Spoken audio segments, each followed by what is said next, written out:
राहुल, राहुल दरवाजा खोला। हमरा पता बा तू यही जबाड़ा। हमरा तोरा से बात करे के, प्लीज दरवाजा खोला। काहे तू हमरा साथ ऐसे कर रहल बाड़ा? राहुल, खोला ना दरवाजा।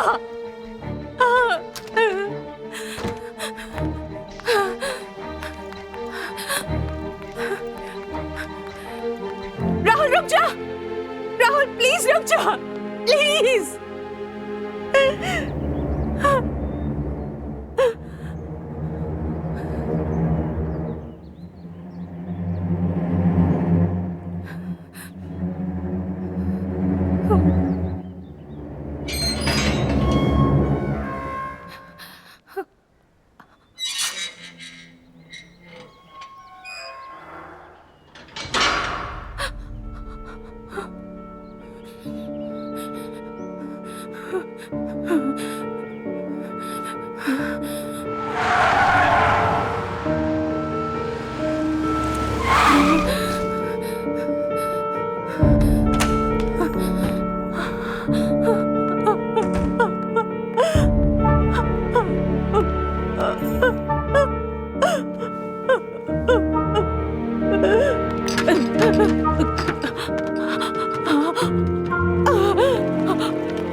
अभी अभी हमनी के खबर मिलल बा कि राहुल सिंह जो उनकी मशहूर बिल्डर आशीष खन्ना के दामाद बाड़े, उनकर मर्डर के चार्ज में अरेस्ट कईल गईल बा।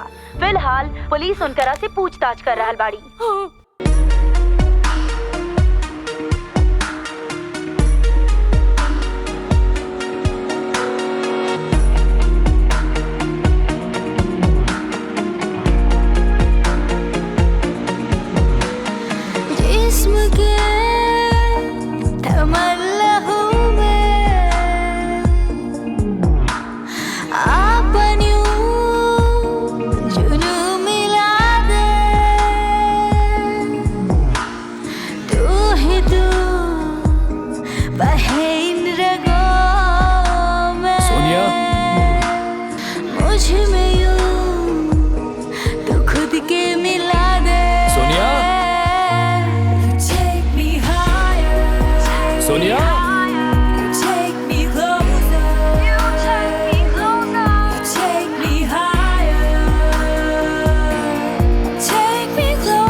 सोनिया,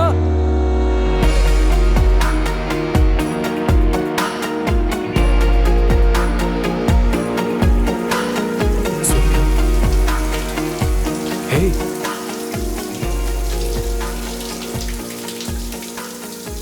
कहाँ भाई बा? हे, सोनिया, सोनिया।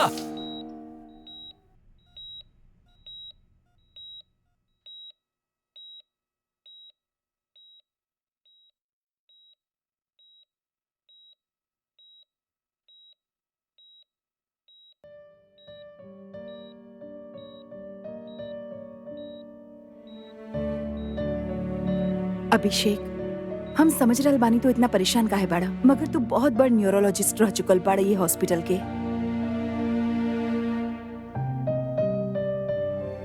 तरह के घटिया कैबिन देले बा लोग, जहां दूसरे डॉक्टर लोग बैठे से भी मना कर देले बा।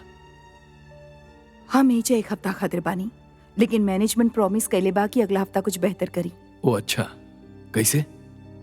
हमरा तो लगल रहे कि तारा जौन चाहिए ओकरा साथे समझौता ना करबू। चलो एगो काम कर जाओ, हम एजा तोरा सामने बैठल बानी और तू जी भर के हमार इंसल्ट करला, ठीक है?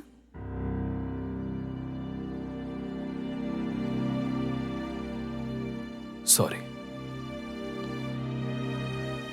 शालिनी, सोनिया के हम खुद चेक कनिया, कोनो भी शारीरिक चोट के निशान नहीं खे ओकरा ऊपर। जब हम घर पहुंचनी तो ओकरा के शावर के नीचे पैनी, एकदम शांत, चुपचाप होके शावर के नीचे खड़ा रह लिया और ओकर आंख खुलल रहे। ये देख के हम डर गई नहीं। तू एगो डॉक्टर बाड़ा, पेशेंट की तरह व्यवहार मत करा। ओ वैसे तो एकदम सही रहला। हमरा के मुंबई पसंद आई। इस शहर में एगो अलग ही जादू बा, मगर एगो चीज में तू बहुत गलत रहला। घर वो हम बहुत जल्दी खोज लेनी। हर के वो अपन बिल्डिंग में डॉक्टर रहल पसंद करेला, खास करके अगर वो कोनो साइकाट्रिस्ट होखे। परेशान मत होकर, वो ठीक पिया।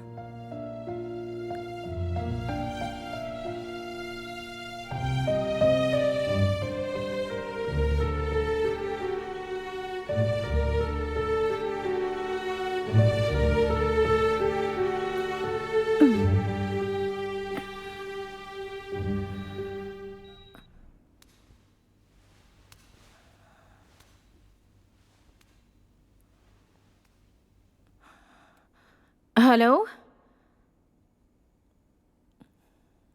हेलो,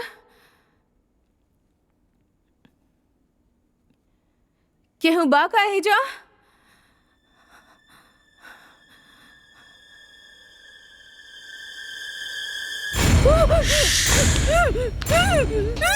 तारा ई पसंद बा, तारा ई पसंद बा, तारा ई पसंद बा।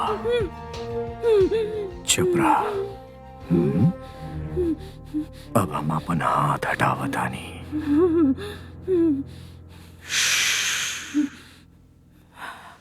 बढ़िया।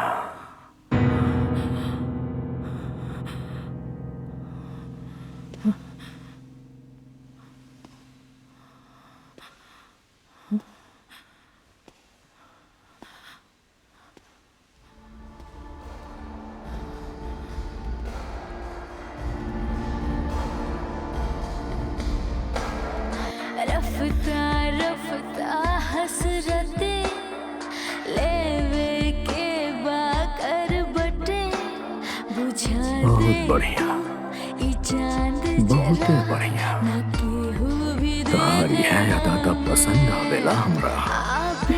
बहुत अच्छा। हर के तो है होठों पे हिली मत, हमें बुझा एकदम मत हिलिया। समझ लो तुम।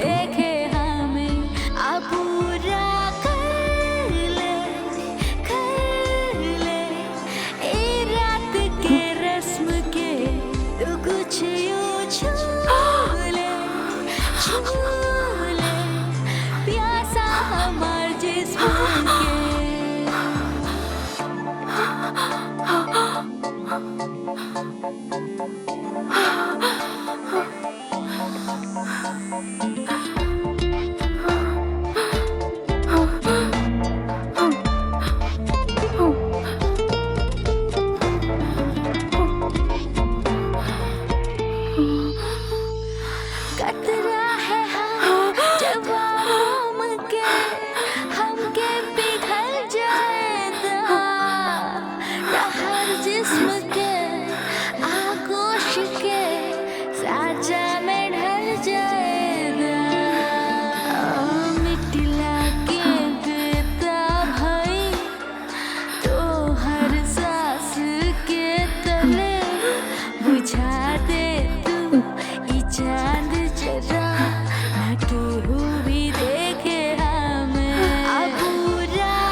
पसंद बना।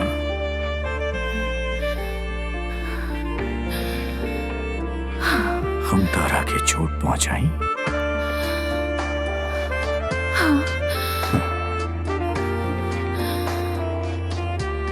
बैक मी, बच्चा, बच्चा, बैक मी। बच्चा, बच्चा, हमरा सामने भीख मांगा। प्लीज, बच्चा, बच्चा, बच्चा।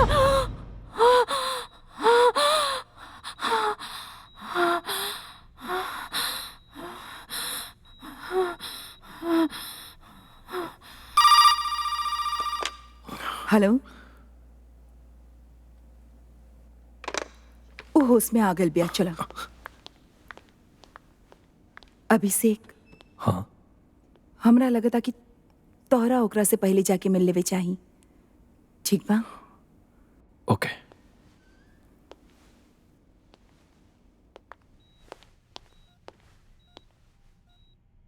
हाय, अब कैसे महसूस होता? का भइल बाबी? हम हॉस्पिटल में काहे बानी?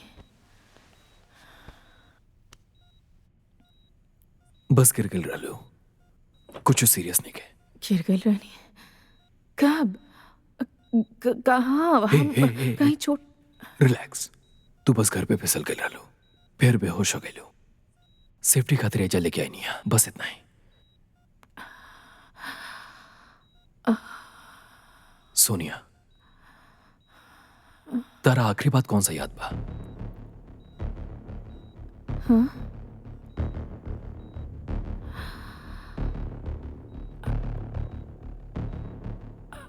तने सोच के देखा, का याद होता? का कले रहलू आखिरी में?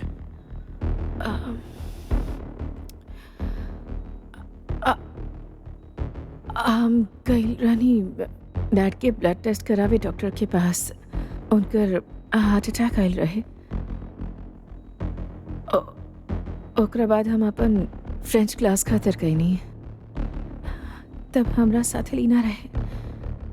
ओकरा बाद हम दोस्त लोग के साथ लंच पर गईनी। मगर काहे सब कुछ ठीक था बाना।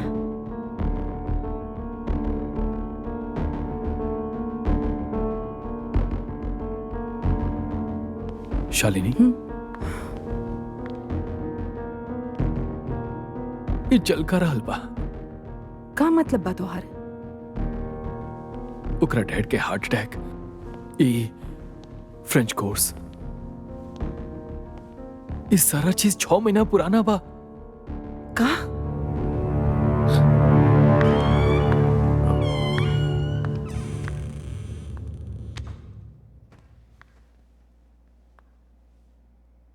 खबर अच्छा नहीं की अभिषेक। सोनिया रेट्रोग्रेड एमनीजिया से गुजर रहल बानी। ओकरा अपन जिंदगी के पिछला 6 महीना याद नहीं खे। वो ओकर याद से निकल गइल बा। लेकिन वो तो बस, ये कैसे हो सकता? ऐसन केस के 2 वजह हो सकेला। कौनो शारीरिक चोट, जैसे सर पर कौनो कारण से चोट लग गई होखे। मगर तू जैसन कहले रहला कि शरीर पर कौनो चोट नहीं खे, और हम ओकरा अच्छा से चेक कईनी त कुछ नहीं खे। और दूसरा कारण? कौनो मानसिक चोट। 7-6 महीना पहले कुछ भइल होखे। हमरा तो इहे लागता। त तहार मतलब बा कि हमार पत्नी के पिछला 6 महीने से मानसिक बीमारी बा और हम ही नहीं जानत। हाँ। इका बकवासा शालिनी। हमार मतलब बा सोनिया और हम, वो हमार पत्नी ही। हमने के कई घर में रहने, जीवन साथ में गुजारा था नहीं। अगर ओकरा के कुछ भइल रहे तो हमरा के जरूर पता होइत। मगर तू सच में ना जानेला, और तोरा न चलना में कौनो कारण बा। मतलब वो हमरा से कुछ छुपावत रहे। सोनिया के मदद करे खातिर सच्चाई के पता लगाए के पड़ी। कुछ तो भइल बा, कौनो चीज चाहे कौनो इंसान।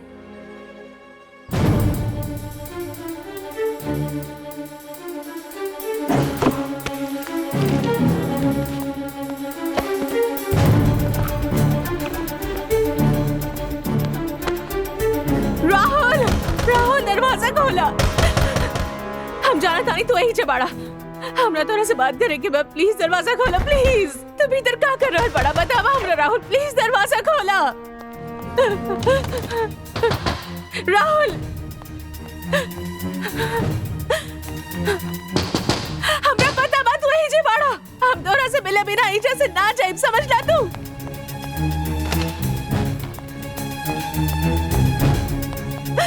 राहुल प्लीज रुक जा, राहुल प्लीज, राहुल।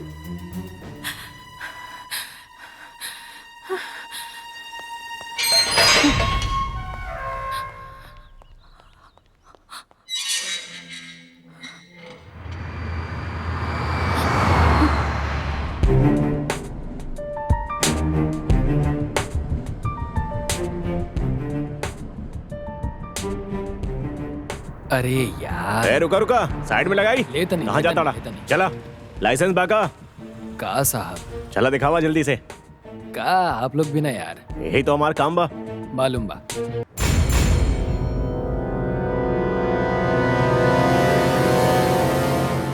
चला बाहर आई, बाहर आई, बोली ना। आप भी बाहर आई सर। चला जल्दी करा।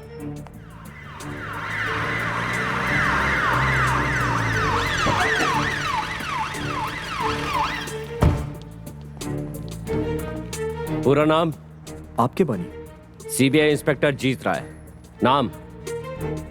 राहुल सिंह। आपके हमनी के साथे थाना चले के पड़ी। लेकिन कहाँ है? हम का अकेले बानी? You are under arrest. What?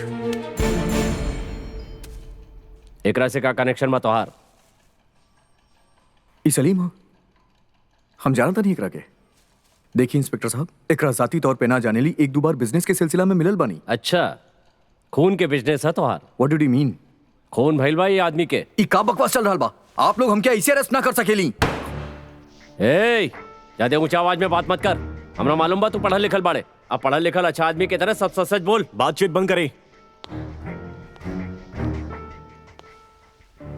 आपके बानी? आपके वकील होके के नाते हम आपके सलाह दे अब कि आप अपन मुंह ना खोली।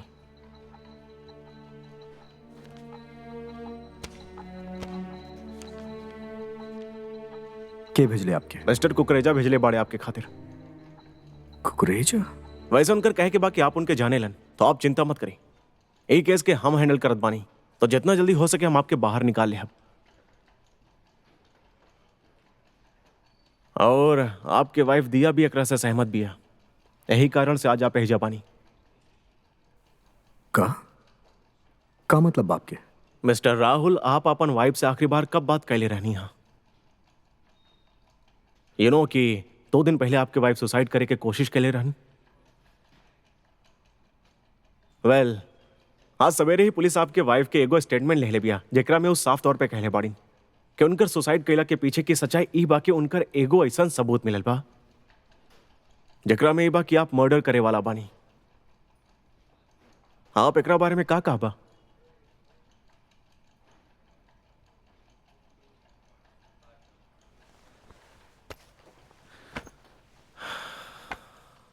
मिस्टर राहुल, हम सबके एगो सीक्रेट्स बा। आप, हम सबके हो, और हम आपके मदद करे आइल बानी। लेकिन जब तक आप सब कुछ ना बता देला, आपके मदद ना कर सकेले। हम जाना चाहता नहीं कि काहे आपके वाइफ आपके खिलाफ ऐसा बात कहे नहीं।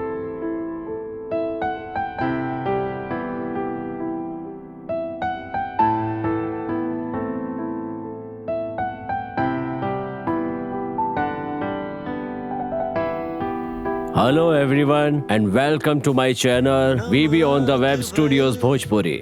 हमार कोशिश बा कि आपके खातिर अलग अलग तरह के प्रोग्राम्स लेके आए, और ई सब करे खातिर हमार आप लोगन से केवल एक के आशा बा।